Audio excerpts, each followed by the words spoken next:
A Rádio USP apresenta Programa Universidade 93,7.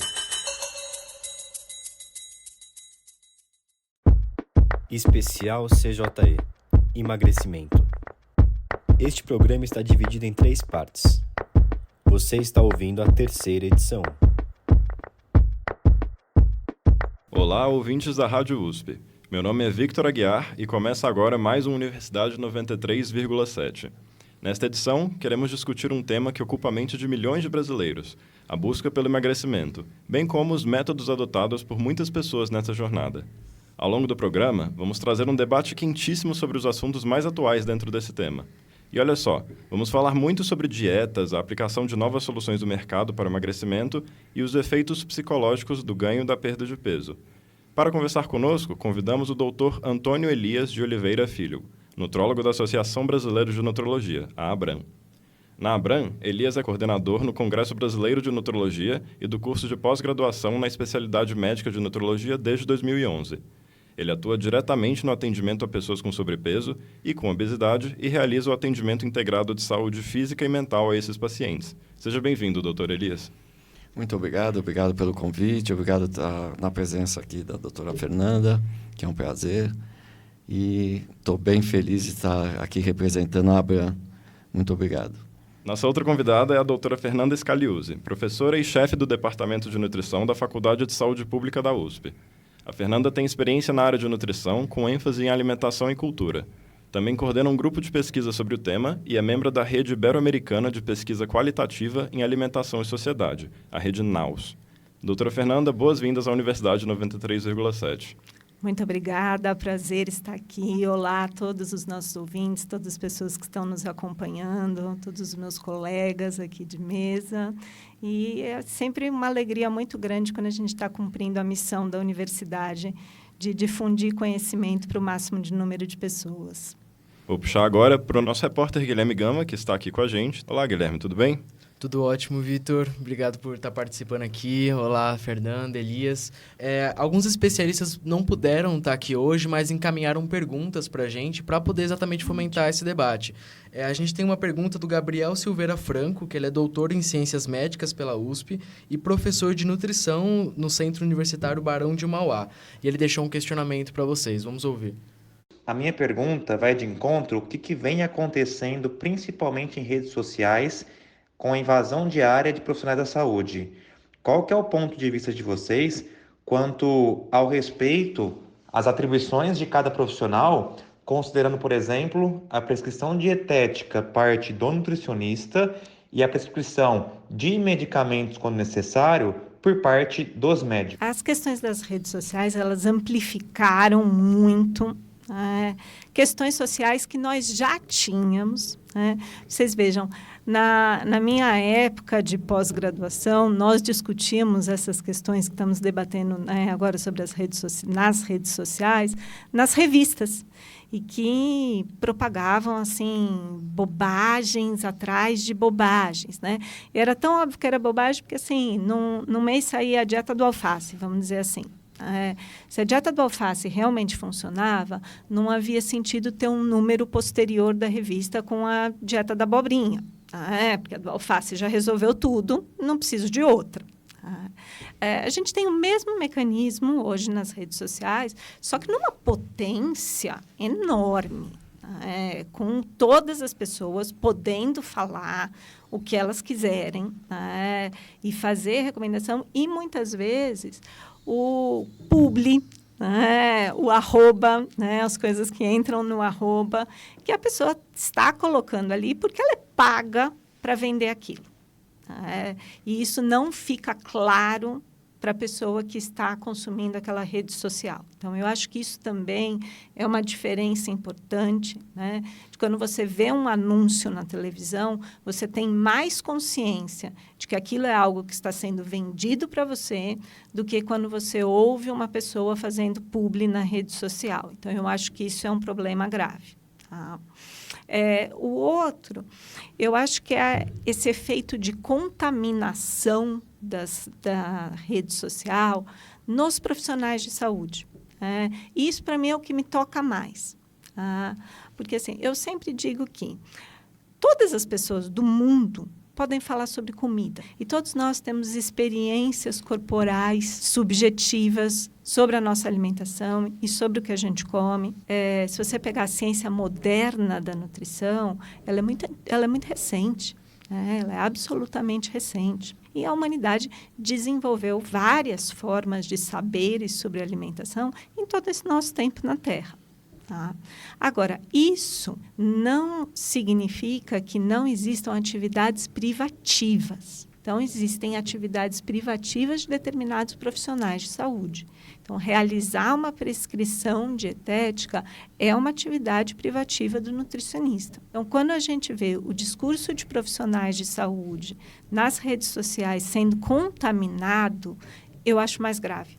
Sabe? Eu acho mais grave. Eu converso sempre isso com os meus estudantes.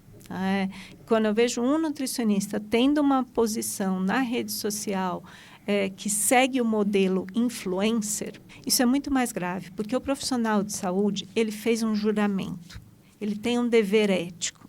Ele sabe que está fazendo mal, né? Ele estudou isso e sabe que está fazendo mal, mas para ganhar dinheiro, é marketing. Ele faz isso. Agora, a Fernanda falou uma coisa que eu sou completamente frontal. A prescrição de dieta não é uma atividade só do nutricionista. Não é. Isso já foi discutido a nível de STF. Só quero lembrar que qualquer prontuário médico, qualquer paciente que está internado, o primeiro item da prescrição médica é a dieta. Dieta hipossódica, dieta livre, dieta controlada. Quem faz essa prescrição, dieta X, é o médico. Quem vai fazer essa dieta X é o nutricionista. Eu, graças a Deus, eu estudei uma faculdade federal que tinha todos os profissionais no mesmo posto. Tinha nutricionista, tinha enfermeira, tinha psicólogo e tinha médico. E eram discutidos casos e toda a prescrição de qualquer paciente, o primeiro item chama-se dieta, dieta X. Quem vai fazer essa prescrição, geralmente é o nutricionista. Né? Mesmo porque, como a gente falou já, eu sei, poucos médicos sabem sobre nutrição. Mas o ato de fazer a dieta ou fazer um planejamento nutricional não é um ato só da nutricionista. Eu não preciso fazer reserva de mercado de um ato que se o médico sabe fazer, ele pode fazer. Eu passo meus pacientes para a nutricionista fazer a dieta. Mas a base, eu falo para o paciente. Mas quem faz a dieta é a nutricionista. Mas eu sei que eu tenho capacidade disso. Eu acho que as profissões, elas têm os seus pontos de conflito. Eu acho que a gente tende a caminhar. E o mais interessante é que a gente caminhe para um modelo interprofissional, realmente sem hierarquias dentro de nós, mas com um debate amplo, franco, democrático. Eu acho que esse é o melhor modelo de saúde que a gente pode obter. Então, assim, acho que é importante a população ter acesso a profissionais de saúde, que o SUS chegue às pessoas. E muitas vezes também, eu acho que isso é importante da gente lembrar. Se a gente pensar na realidade do SUS, muitas vezes o paciente não vai chegar a um nutricionista. Nós não temos, no SUS, por exemplo, se a gente pensar na atenção primária, nas equipes de estratégia de saúde à família, a gente não tem, o modelo não é de ter nutricionistas para ir na casa das pessoas, mas de passar por um processo que se chama de matriciamento. No matriciamento, vocês têm equipes que discutem os casos, montam o que é chamado de projeto terapêutico singular para aquela pessoa. E o nutricionista não necessariamente precisa atender aquela pessoa, mas ele matricia, ou seja, ele equipa a equipe, vamos dizer assim, com os conhecimentos que ela precisa ter, para ajudar aquela pessoa, para trazer o cuidado em saúde que aquela pessoa. Esse país é muito grande. Seria assim ingênuo a gente pensar que vai existir possibilidade de todos os 220 milhões de brasileiros serem consultados por nutricionistas, mas eles precisam ter uma cobertura universal de saúde. Você está ouvindo o especial CJE sobre emagrecimento. Para conversar conosco, convidamos Antônio Elias de Oliveira Filho, nutrólogo da Associação Brasileira de Nutrologia, e Fernanda Scagliuzzi, professora do Departamento de Nutrição da Faculdade de Saúde Pública da USP. Agora, mudando um pouquinho do assunto, pensando pro lado da saúde mental dessas pessoas que sofrem esse tipo de violência, a gordofobia na sociedade.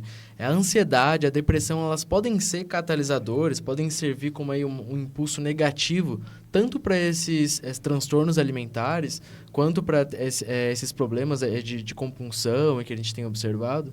Não, sem dúvida. Isso também é descrito como doença. Tanto essa parte de esse descontrole que engorda, como da parte anorética que emagrece e vira uma doença psiquiátrica, né? Então, essa compulsão alimentar, como outras, vamos descrever assim como distúrbios alimentares, né, são doenças.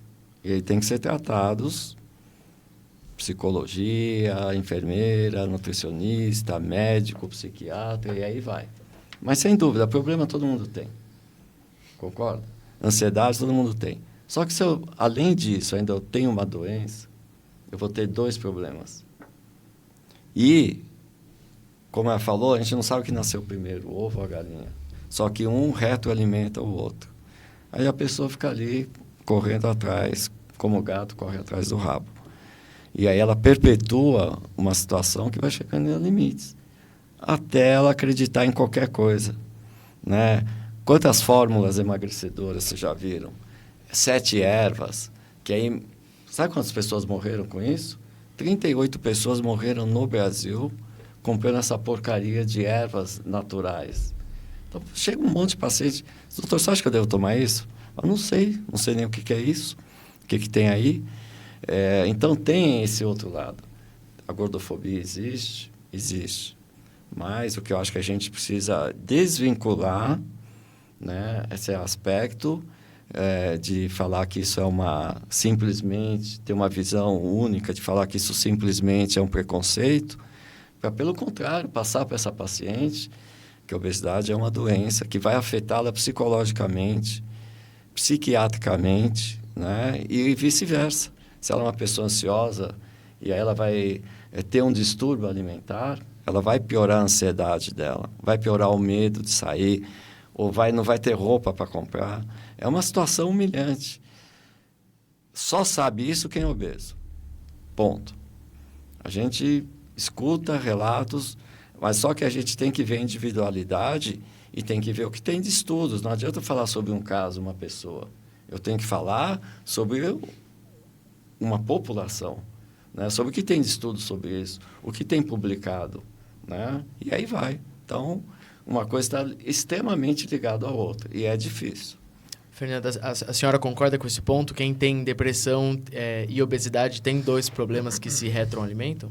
Sim, eu acho que assim, os problemas de saúde mental hoje em dia, né, são muito presentes na nossa população. Aqui no Brasil, as prevalências de depressão e de transtorno de ansiedade são altíssimas. Tá? E em relação aos transtornos alimentares em si, a prevalência é baixa.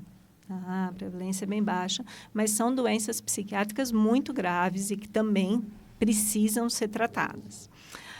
Certamente, uma pessoa que é estigmatizada, uma pessoa que é excluída, uma pessoa que sofre bullying na escola em função do seu tamanho corporal, que sofre pressões dentro da sua própria casa, essa pessoa tem uma probabilidade muito maior de desenvolver problemas psicológicos e problemas psiquiátricos. É uma vivência muito difícil. Os estudos mostram isso com muita clareza. Tem estudos qualitativos com as narrativas das próprias pessoas, com as vozes das próprias pessoas, que eu acho que isso é muito importante da gente trazer para o debate. E algo que eu falei do campo dos Fat Studies, por exemplo, é algo que nos nos estudos do meu próprio grupo de pesquisa, a gente tenta trazer bastante, né? Quais são as vozes dessas pessoas. E, geralmente, né, a gente usa as vozes das pessoas gordas, porque são assim que elas próprias se denominam nesses estudos, né? Então, quando a gente vê essas vozes, a gente vê uma história de sofrimento.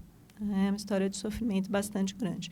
Mas é um sofrimento que, assim, temos que ter o cuidado, né, para, sim, a gente vai tratar o indivíduo e a gente vai trabalhar da maneira mais singular possível com aquela pessoa, né? Mas tomar o cuidado de não individualizar um problema que ele é macro, que ele é muito maior, né? Porque senão é a dor da dona Joaninha, vamos dizer assim, mas é a dor da dona Joaninha em um sistema muito maior que a oprime. Na reportagem, né, que você fez, a Marina fala, né, da gordofobia como um sistema de opressão estrutural. Assim como é o racismo, por exemplo, assim como é o machismo. Então, não tem como a gente vencer isso olhando só para o indivíduo. Por isso que, muitas vezes, assim, mensagens de amor próprio, né, de dizer aceite seu corpo, ame seu corpo. Como é que você faz isso numa sociedade que violenta esses corpos? Numa sociedade que empurra essas pessoas para fora, para longe e para baixo. É muito difícil de você querer que a pessoa sozinha resolva todos os seus problemas, se ame, se aceite, se você tem todo esse contexto muito maior que exclui, que marginaliza as pessoas. Para construir também essas reportagens, a gente conversou com outra pessoa que também fez uso do Ozempic e deixou uma questão para vocês tentarem esclarecer para a gente aqui. Eu me pergunto se no longo prazo ele pode trazer algum efeito ainda desconhecido, né, e super indesejado, que a gente ainda não sabe. Bom, é um medicamento relativamente novo, né? Então, até apareceu tem um PubMed, que é uma coisa específica de publicações médicas do mundo. E apareceu lá uma foto escrito assim, rosto do Ozempic. Faces, Ozempic Faces. Sabe o que era? Que a gente já viu 500 vezes, é o emagrecimento rápido demais, descontrolado, que num prazo de 1 mês, 2 meses, tem aquela queda estrutural do rosto. Aí tinha lá uma pessoa, né, com uma foto assim, mas qualquer tratamento que você faça, uma restrição alimentar intensa, uso de medicamento que absolutamente tira a fome do paciente, então ele não come, fica lá com o rosto caído, feio, sem brilho, a pele, a musculatura, ele perde gordura, mas perde musculatura também. Então, foi até bacana isso, porque agora os efeitos a longo prazo, como a gente sabe, tem que entender a ação do medicamento para poder falar alguma coisa. Ele é um GLP-1 agonista. GLP é um hormônio fabricado no intestino. Aliás, só para falar que o intestino é o maior produtor hormonal do organismo. Então, uma saúde do intestino é uma saúde da pessoa, inclusive mental. Ele reproduz esse hormônio e ele mantém esse hormônio por mais tempo, esse GLP. E daí o que ele faz? Ele aumenta... Esse hormônio é fabricado no intestino, que quando o intestino recebe açúcar ou recebe carboidratos que viram açúcar, ele lê isso, fabrica o GLP-1, que vai no cérebro, na hipófise, ele aumenta a saciedade e ele diminui o apetite. Por isso que dá enjoo, por isso que dá vômito. Então, a gente entende isso, que ele funciona assim. Ele tem efeitos colaterais a curto prazo, a médio prazo, só que o uso dele não vai ser um uso crônico, né? A não ser para pacientes diabéticos que já o usam há alguns anos. Então, é isso. E para de usar, ele para de funcionar. Né? Então, tem isso. Não é que se você usa 2 meses, você vai ficar ruim para o resto da vida. Não, você para de usar, ele para de funcionar. Aliás, com a dieta, você para de fazer, para de funcionar. Você para de tomar banho, para de funcionar. Você para de comer, você passa fome e morre. E aí vai. Mas então o efeito adverso é isso. Fernanda, a gente pode ter uma surpresa aí no futuro com esse medicamento? Sem dúvida. Ciência leva tempo. boa ciência mais ainda. Então, a gente precisa de estudos de longo prazo para qualquer medicamento, para qualquer tratamento. Não são só para medicamentos. As próprias dietas, e aqui não estou nem me referindo a dietas da moda, mas, por exemplo, qual é o efeito de uma dieta com teor baixo de lipídios, de gordura, o efeito de uma dieta com teor alto de proteínas. A gente tem estudos, a gente tem que ter segmento, isso leva tempo. E, assim, o tempo da ciência é diferente do tempo do lucro. O tempo do lucro é muito rápido. O tempo de vender e ganhar muito dinheiro com um medicamento já aconteceu. Já está aí.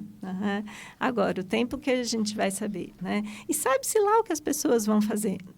Porque, embora seja um medicamento absolutamente caro, mas eu não duvido que existam pessoas que vão usar por 10 anos. Sabe? Não duvido. Não duvido. Então, o que vai acontecer no organismo dessa pessoa? Precisamos saber, precisamos de ciência, precisamos de boa ciência. Isso leva tempo. Você está ouvindo o especial CJE sobre emagrecimento. Para conversar conosco, convidamos Antônio Elias de Oliveira Filho, nutrólogo da Associação Brasileira de Nutrologia, e Fernanda Scagliuzzi, professora do Departamento de Nutrição da Faculdade de Saúde Pública da USP. Vocês levantaram também a questão dos preços, né? Foi percebido, principalmente com essa tendência, essa primeira onda, agora que o doutor Elisa alertou a gente sobre essa possibilidade de segunda, que houve um aumento do preço desses medicamentos nas prateleiras de farmácia, né? O senhor chegou a perceber se isso impactou os diabéticos? O Ozempic começou custava 700, 900 reais, doses plenas. Hoje, doses razoáveis estão por 1.500, né? Então, ele tem que funcionar bem, porque você, para manter isso custa 20 mil reais por ano, né? Que tipo de população vai usar isso? Né? O diabético... Tem muitos medicamentos para diabetes antes do Ozempic. Tem 1 milhão de tratamentos para obesidade antes do Ozempic. Então, essa é uma conversa... vamos ficar aqui... Eu acho que acaba até sendo uma violência econômica, né? Porque muitas dessas pessoas que acabam talvez usando o Ozempic e não tenham a capacidade de arcar com esse medicamento ao longo prazo, usa um mês. Ficam destruídas, né? Usa um mês. De toda forma. Não funciona, ou funciona pouco, porque parou de usar, parou de funcionar. Ela investiu X e não vai ficar frustrada 2 vezes. Gastou o que não tinha. E geralmente, eu vou te falar, 80%, 90% dessas pacientes que usam não é prescrito. Primeiro ela vai na farmácia, depois ela vem para o consultório. Eu acho que é exatamente isso. Eu acho que, assim, de novo, lucro. Aqui está se falando de lucro, aqui está se falando de capitalismo. A indústria farmacêutica é uma indústria muito poderosa. Nossa. Absolutamente poderosa. Bilionária.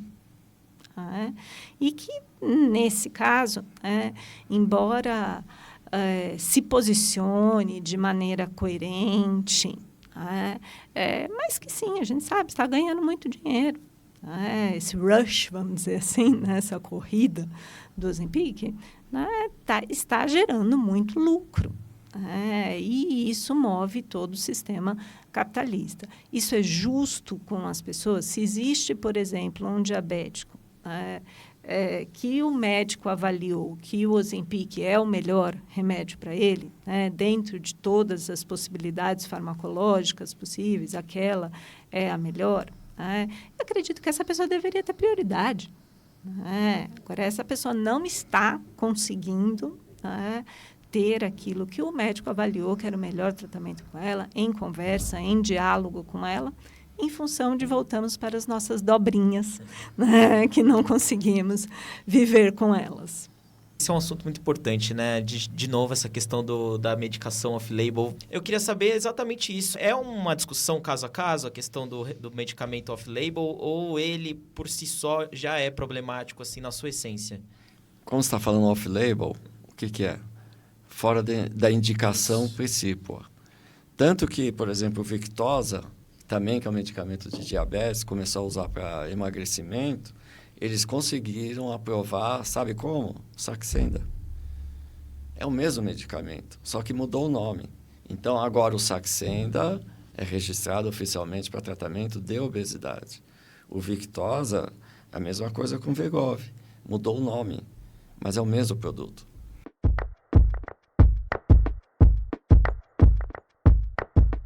Antes de a gente encerrar oficialmente o debate, a gente gostaria de abrir um espaço para que vocês, nossos convidados, façam considerações finais, comentários, agradecimentos, enfim. O microfone é de vocês. Doutora Fernanda? Bom, obrigada. Queria, antes de mais nada, agradecer a todos vocês, Guilherme, Jorge, Elias, ao Gustavo, pelo convite. Uma mensagem importante para a gente deixar, se estamos falando em saúde, é que práticas saudáveis são para todos. Isso não é só para quem tem obesidade, isso é para todos nós. Nós precisamos, como seres humanos, para a gente viver bem, a gente precisa fazer isso. A alimentação adequada e saudável, ela é um direito constitucional. Ou seja, na nossa Constituição está garantido que as pessoas tenham direito a ela.